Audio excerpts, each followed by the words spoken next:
News. DSC ద్వారా మొత్తం 16,347 పోస్టులను నోటిఫై చేయగా అందులో 3% క్రీడా కోట కింద 421 పోస్టులను కేటాయించారు. ఈ నియామక ప్రక్రియలో 3,600 మంది అభ్యర్థులు మొత్తం 5,326 దరఖాస్తులు సమర్పించగా తుది ఎంపికలో 382 పోస్టులు మాత్రమే భర్తీ అయ్యాయి. ఇంకా 39 పోస్టులు ఖాళీగా మిగిలిపోయాయి.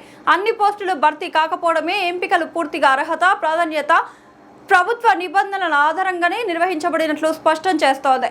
నౌ కమింగ్ టు యాక్చువల్ మనం డిఎస్సి ప్రాసెస్. ఇదేమో ఓవరాల్ మనం ఏమైతే ఇన్సెంటివ్ ఇచ్చామో, ఏ విధంగా స్పోర్ట్స్ పర్సన్స్ కి ప్రభుత్వం ఎంకరేజ్ చేస్తోంది, దానికి భాగంగా ఇది జియోలో 2% నుంచి 3% చేసి మనం చేసాము. ఇది స్పోర్ట్స్ ది డిఎస్సిది మనకు ముందు ఎడ్యుకేషన్ డిపార్ట్మెంట్ వాళ్ళు 16,347 పోస్ట్ కి వాళ్ళు నోటిఫికేషన్ చేస్తే దీంట్లో 421 పోస్ట్ ఫర్ స్పోర్ట్స్ కోటా 3% కింద క్యాల్కులేట్ చేయడం జరిగింది. దాంట్లో మనం ఓపెన్ గా ఫస్ట్ టైం గతంతో అంటే భిన్నంగా ఇంతకు ముందు ఏమైతే సెలక్షన్ జరిగినాయో ఇంతకు ముందు స్పోర్ట్స్ సంబంధించిన శాప్ లో కానీ అదే 2015-16 కావచ్చు, మొన్న జిఎస్డబ్ల్యూఎస్ రిక్రూట్మెంట్ కూడా జరిగింది 19-20లో, అది కూడా మాన్యువల్ గా జరిగింది. ఈ శాప్ లో అప్పుడు కూడా ఆన్లైన్ చేయలేదు. ఈసారి ఫస్ట్ టైం ట్రాన్స్పరెంట్ గా ఉద్దేశంతో ఉండాలి కోసం ఎటువంటి ఫిజికల్ ఇంటరాక్షన్ లేకుండా ఒక్క క్యాండిడేట్ కూడా ఫర్ సబ్మిషన్ ఆఫ్ అప్లికేషన్ ఆయన శాప్ ఆఫీస్ కి కానీ శాప్ లో ఉన్న ఆఫీషియల్స్ అయితేనేమి నాన్ ఆఫీషియల్స్ అయితేనేమి ఎవరికి కూడా కలవకుండా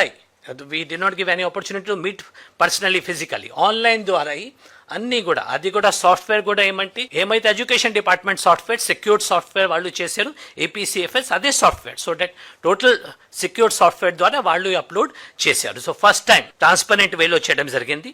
3,600 క్యాండిడేట్స్ అప్లై చేశారు. ఇంకొక పాయింట్ ఇక్కడ ఏమంటే మినిమం క్వాలిఫికేషన్ ఏమైతే ఉందో అవి ఏమైతే డిఎస్సి వాళ్ళు క్వాలిఫికేషన్ పెట్టారో ఆ క్వాలిఫికేషన్ ఉండాల్సిందే. ఎందుకంటే ఇప్పుడు ఆయనకి ఓకే ఎగ్జామినేషన్ లేకపోయినా కూడా క్వాలిఫికేషన్ లో there was no relaxation. So ఆయనకి సపోజ్ ఎస్జిటికి కానీ స్కూల్ అసిస్టెంట్ కి కానీ ఏమైతే మినిమం క్వాలిఫికేషన్ ఉందో ఈయనకి క్వాలిఫికేషన్ ఉంటే ప్లస్ స్పోర్ట్స్ లో ఆ ప్రయారిటీస్ ప్రకారంగా ఉంటే ఉద్యోగం వస్తుంది. మినిమం క్వాలిఫికేషన్ లేకుండా ఎవరికి కూడా ఉద్యోగం ఇవ్వడానికి అవకాశమే లేదు. So 3,600 candidates applied, 5,326 applications for received. ఎందుకంటే ఒకరు అయితే 1 or 2 పోస్ట్ కి కూడా అప్లై చేశారు. తర్వాత ఫైనల్ గా అంతా చేసినా కూడా 421 పోస్ట్ ఉంటే 382 మాత్రమే ఫిల్ అయినాయి. అంటే ఇంకా మన దగ్గర ఇంకా 18+21 39 వేకెన్సీస్ మిగిలిపోన్నాయి. అంటే ఇప్పుడు ఈ రోజు కూడా వేకెన్సీస్ ఖాళీగా ఉన్నాయి. సో దట్ మీన్స్ అంతా చేసినా కూడా if there was so much overwhelming response all vacancies should have been filled up, but they did not get filled up. So ఇంకా మీకు 39 vacancies